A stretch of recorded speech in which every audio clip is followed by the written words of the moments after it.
नमस्कार, मी वैद्य अकल्पिता धानोरकर आपले विश्वच्या आयुर्वेद प्रणीत चॅनल आयु स्वास्थ्यमध्ये स्वागत करते।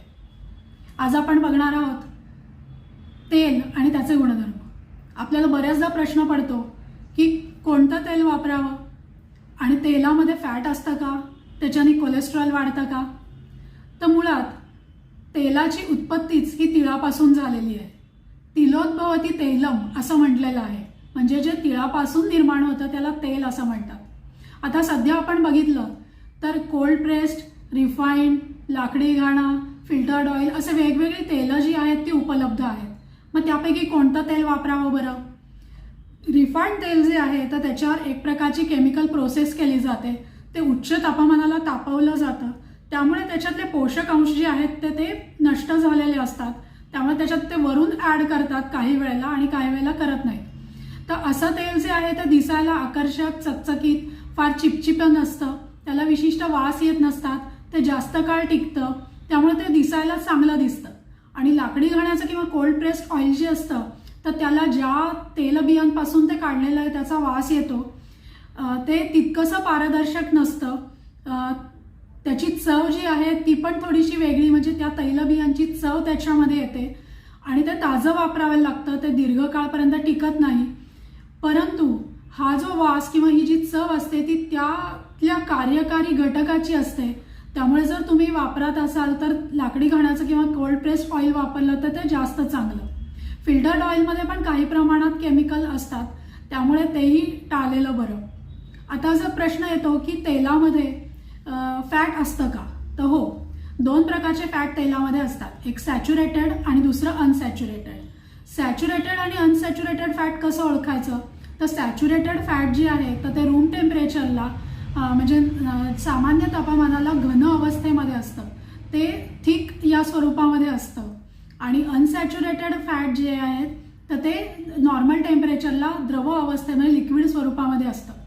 सॅच्युरेटेड फॅट जे आहे ते जनरली ॲनिमल फॅटमध्ये आढळतं किंवा आईस्क्रीम सारखे पदार्थ आहेत, चीज आहे, आणि तेलांमध्ये बघितलं तर पाम तेल आणि नारळाचं तेल अशा सारख्या पदार्थांमध्ये ते आढळतं।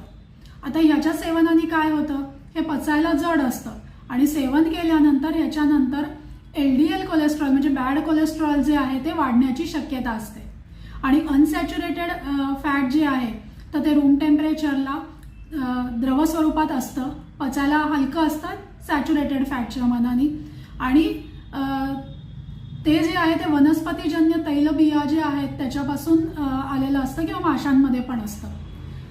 तर शेंगदाणा तेल जे आपण वापरतो किंवा अक्रोड आहे, जवस आहे, मोहरीचं तेल आहे, तर ही सगळी जी आहे ती अनसॅच्युरेटेड फॅट जे आहे ते त्याच्यामध्ये असतं। हे फॅट जे आहे ते फॅटी ॲसिड या स्वरूपामध्ये तेलामध्ये असतं। तर अनसॅच्युरेटेड फॅट जे आहेत त्याचे पुन्हा दोन प्रकार येतात, मुफा आणि पुफा, म्हणजे मोनो अनसॅच्युरेटेड फॅटी ॲसिड आणि पॉली अनसॅच्युरेटेड फॅटी ॲसिड। आता ह्याच्या नावातच आहे, मोनो म्हणजे सिंगल, तर ह्या फॅटी ॲसिडच्या चेनचा कार्बन टू कार्बन असे बॉन्ड असतात, तर एक डबल बॉन्ड असेल तर त्याला मोनो अनसॅच्युरेटेड फॅटी ॲसिड म्हणतात, आणि ह्या carbon to carbon double bond जास्त प्रमाणात असतील, अनेक असतील, तर त्याला पॉली अनसॅच्युरेटेड फॅटी ॲसिड असं म्हणतात। तर आपल्या शरीराला जे आहे तर ते मुफा आणि पुफा ही दोन्हीची आवश्यकता असते। आता मुफा कशात कशात असतं, तर शेंगदाणा तेल आहे त्याच्यामध्ये आहे, बदाम तेल आहे किंवा ऑलिव्ह ऑइल आहे तर त्याच्यामध्ये पण मुफा जे आहे तर ते आढळतं। आणि पुफा म्हणजे पॉली अनसॅच्युरेटेड फॅटी ॲसिड जे आहेत तर ते शेंगदाणा तेलामध्ये मुफा आणि पुफा असं दोन्हीही आढळतं। जवस, अक्रोड याच्यामध्ये हे आढळतात।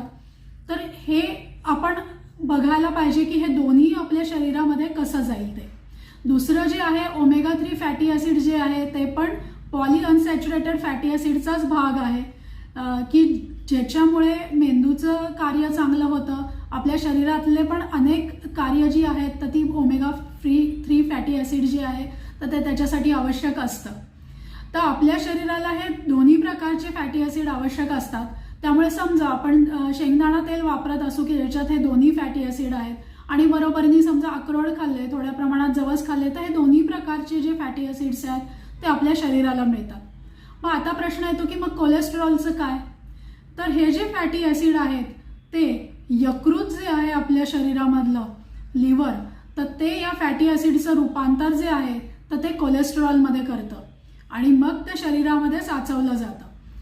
तर हे लिव्हरचं जर कार्य व्यवस्थित चालू असेल आणि तुमच्या तेलाचं व्यवस्थित पचन होऊन जर ते कोलेस्ट्रॉल निर्माण झालं तर आपल्या शरीरामध्ये जे आवश्यक असतं ते कोलेस्ट्रॉल आपल्याला वापरता येतं. अतिरिक्त प्रमाणातलं जे कोलेस्ट्रॉल आहे ते मात्र डिपॉझिट होतं. त्यामुळे आपल्या तेलाचं प्रमाण जे आहे तर ते व्यवस्थित हवं, त्याचं पचन किंवा रूपांतर जे आहे तर ते व्यवस्थित व्हायला हवं, म्हणजे मग कोलेस्ट्रॉल जे आहे ते वाढण्याचा संभव नसतो. कारण शरीराला गुड फॅट किंवा हाय डेन्सिटी कोलेस्ट्रॉल पण आवश्यक असतं. आपण काय करतो की कोलेस्ट्रॉल वाढतंय म्हणून सगळ्याच प्रकारचं तेल आणि तूप जे आहे ते टाळण्याचा प्रयत्न करतो, पण असं नसतं. आता आधुनिकदृष्ट्या जर आपण बघितलं तर ADEK ही 4 फॅट सोल्युबल विटॅमिन्स आहेत. याचा अर्थ आपल्या शरीरामध्ये फॅट म्हणजे तेल तुपाचा अंश असेल तर हे विटॅमिन्स जे आहेत ते विरघळतात त्याच्यामध्ये आणि मग ते शरीरामध्ये सर्क्युलेट होतात. जर आपण तेल तूप विरहित स्वयंपाक केला तर आपण सप्लिमेंट घेतल्या किंवा आपल्या आहारातनं जरी आपण विटॅमिन ADEKचा समावेश केला तरी शरीरात फॅटची कमतरता असेल तर ते डिझॉल्व कसे होणार. त्यामुळे शरीराला आपल्या तेलाची किंवा तुपाची जी आहे ती गरज असते. आयुर्वेदानुसार बघितलं तर तेल जे आहे ते स्निग्ध असतं, ते वात कमी करतं, सांध्यांच्या ठिकाणी वंगणाचं काम करतं. तुमच्या ज्या ठिकाणी फ्रिक्शन किंवा हालचाली होत असतात तर ते फ्रिक्शन टाळण्यासाठी किंवा एक मृदूपणा आणण्यासाठी तेलाची जी आहे ती आवश्यकता असते. त्यामुळे आयुर्वेदानुसारही तेल जे आहे तर ते वापरायला सांगितलेलं आहे. त्यामुळे फॅट फ्री असा स्वयंपाक न करता आपल्याला ते कुठलं तेल सूट होतं आहे, आपण कुठल्या प्रदेशात राहतो आहे त्यानुसार आपल्याला कुठलं तेल चालतं आहे ते बघून त्याचा मर्यादित वापर जो आहे तर तो आपण करायला हवा. आता आपल्या भारताची भौगोलिक परिस्थिती बघितली तर उत्तरेकडे खूप थंडी असते, म्हणजे उत्तर प्रदेश, पंजाब, हिमाचल वगैरे या ठिकाणी. तर त्या ठिकाणी जे आहे तर ते मोहरीचं तेल वापरलं जातं जे उष्ण आणि तीक्ष्ण असं आहे. म्हणजे तिथल्या हवामानाला किंवा तिथे हे पीक येतं. आपण राहतो त्याच्या आजूबाजूला जी जमीन आहे त्या जमिनीमध्ये जे पीक येतं ते पीक आपल्या शरीराला साम्य असतं, म्हणजे अनुकूल असतं. किंवा आपल्या आधीच्या 3-4 पिढ्या जे तेल खातात त्याचे पचवण्याची क्षमता जी आहे तर ती आपल्या शरीरामध्ये असते. त्यामुळे त्या पद्धतीच्या तेलाचं जर आपण सेवन केलं तर त्याचं पचन व्यवस्थित होतं. आता भारताचा दक्षिणेकडचा भाग बघितला तर तिथं समुद्रकिनारा आहे आणि नारळाची झाडं जी आहे ती मुबलक प्रमाणात आहे. त्यामुळे तिथले लोक जे आहेत तर ते नारळाचं तेल जास्त प्रमाणात वापरतात.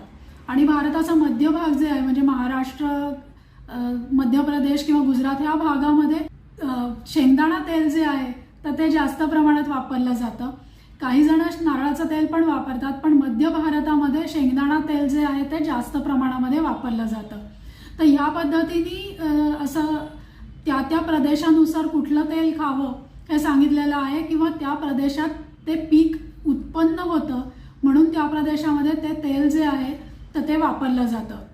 आता प्रश्न उरतो की ह्या वेगवेगळ्या तेलांचे कुठले गुणधर्म आहेत की ज्यामुळे आपण त्यांचं सेवन करूया. तर सगळ्यात पहिले आपण बघूयात की तिळाचं तेल. तिळाचं तेल जे आहे ते उष्ण असतं, मल निस्सारण करणारं असतं, गुददाह किंवा कंडू जे आहे तर ते कमी करणारं असतं, हाडांचं पोषण करणारं, केसांचं पोषण करणारं आहे, वंगणाचं कार्य ते उत्तम करतं. आणि हे तेल आहे जे कृशांना म्हणजे बारीक लोकांना स्थूल करतं आणि स्थूल लोकांना बारीक करतं. हिवाळ्यामध्ये अभ्यंगासाठी हे वापरलं जातं. तर असं हे तिळाचं तेल जे आहे तर ते भारतात सर्वदूरपर्यंत वापरलं जातं. दुसरं येतं ते शेंगदाणा तेल.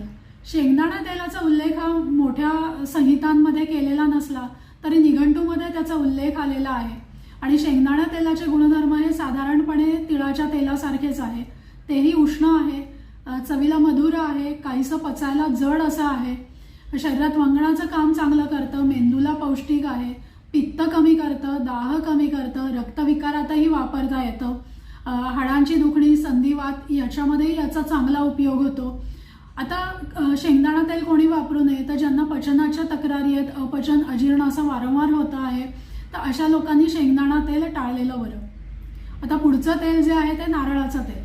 आता नारळाच्या तेलामध्ये आपण बघितलं की सॅच्युरेटेड फॅट असतात, त्यामुळे त्याच्यामुळे कोलेस्ट्रॉल वाढण्याचा एक धोका असतो. परंतु नारळाच्या तेलामध्ये मीडियम चेन फॅटी ॲसिड्स असतात जे हृदयाला हितकारक असतात आणि हे दक्षिणेकडे प्रामुख्याने वापरलं जातं. तर तिथली हवा जी आहे ती क्षारीय असते, त्यामुळे क्षार काही प्रमाणात तुमच्या पोटामध्येही जात असतात, पाण्यामध्येही तिथे क्षार असतात. तर ते क्षार जे आहेत तर ते ह्या फॅटला पचवण्याला सक्षम असतात. त्यामुळे तिकडची लोक जर बघितली तर त्यांना ते अनुकूल असतं, त्यांच्या अनेक पिढ्यांपासून ते वापरात असतं, त्यामुळे त्यांना ते साम्य असतं. परंतु इतर प्रदेशातल्या लोकांनी जर ते नेहमीसाठी वापरलं तर कोलेस्ट्रॉल डिपॉझिट होण्याचा धोका जो असतो तर तो असू शकतो. नारळाचं तेल जे आहे ते केसांसाठी चांगलं आहे, डोळ्यांसाठी चांगलं आहे, ते थंड आहे, त्यामुळे पित्तविकार, रक्तविकार याच्यामध्येही ते वापरलं जातं. दक्षिणेमध्ये जी औषधी तेलं केली जातात तर ती तिळाचं तेल किंवा नारळाचं तेल बेस असलेली अशी दोन्ही प्रकारची केली जातात. पुढचं तेल जे आहे तर ते जवस किंवा अळशी. जवसाचं तेल जे आहे ते स्वयंपाकामध्ये वापरलं जात नाही. ते उष्ण तीक्ष्ण असं असतं, त्याच्यानी विदाह निर्माण होतो. त्यामुळे ते सॅलड ड्रेसिंग किंवा चटणीवर वरून कच्चं ह्या स्वरूपामध्ये वापरलं जातं.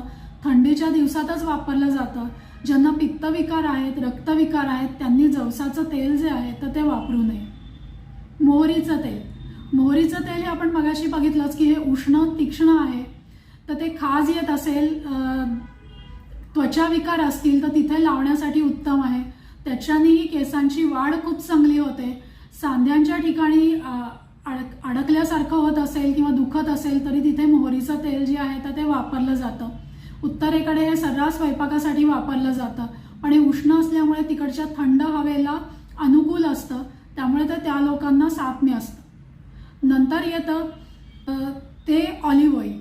तर ऑलिव्ह ऑइल ह्याचा उल्लेख जो आहे तो ग्रंथामध्ये केलेला नाही आहे, परंतु सध्या जर आपण बघितलं तर ते मेंदूला पोषक असं आहे, इंद्रियांना हितकारक आहे, त्वचेला सुकुमार करणारं असं हे तेल आहे. परंतु भारतीय स्वयंपाकामध्ये तेल गरम करून त्याला फोडणी देऊन मग स्वयंपाक केला जातो. तर हे तेल तापवून वापरलं जात नाही फारसं, त्यामुळे भारतीय स्वयंपाकामध्ये ऑलिव्ह ऑइल जे आहे तर ते वापरलं जात नाही. तुम्ही भूमध्य सागरीय पदार्थ करत असाल तर ते एखाद्या वेळेस वापरायला हरकत नाही, पण नेहमी वापरण्यासाठी हे तेल भारतीय स्वयंपाकासाठी नाही. तर अशा पद्धतीचे आपण वेगवेगळी तेलं बघितलेली आहेत, त्याचे गुणधर्म बघितलेले आहेत आणि त्यानुसार आपण ठरवू शकतो की आपण कुठलं तेल वापरावं आणि कशा स्वरूपामध्ये त्याचं सेवन करावं. करडईचं तेल आहे की करडईचं तेल पूर्वी भारतामध्ये बऱ्यापैकी वापरलं जायचं, पण ते जे आहे तर ते शरीरामध्ये विदाह निर्माण करतं, ते नेत्रांना अहितकर सांगितलेलं आहे, मलबद्धता करणारं आहे. त्यामुळे करडईचं तेल जे आहे तर ते रोज वापरात असू नये. हिवाळ्यामध्ये काही दिवसांपुरतं करडईचं तेल वापरायला काही हरकत नाही, पण नित्य वापरासाठीचं हे तेल नाही. तर अशा पद्धतीने आपण सगळ्या तेलांची गुणधर्म बघितलेली आहेत. तेलापासून कोलेस्ट्रॉल कसं निर्माण होतं तेही बघितलेलं आहे. तर तुम्ही कुठल्या प्रदेशात राहतात त्यानुसार तुम्ही कुठलं तेल वापरायचं आहे हे निवडू शकतात. तुम्हाला जर माझी माहिती आवडत असेल तर लाईक, शेअर, सबस्क्राईब जरूर करा. नमस्कार.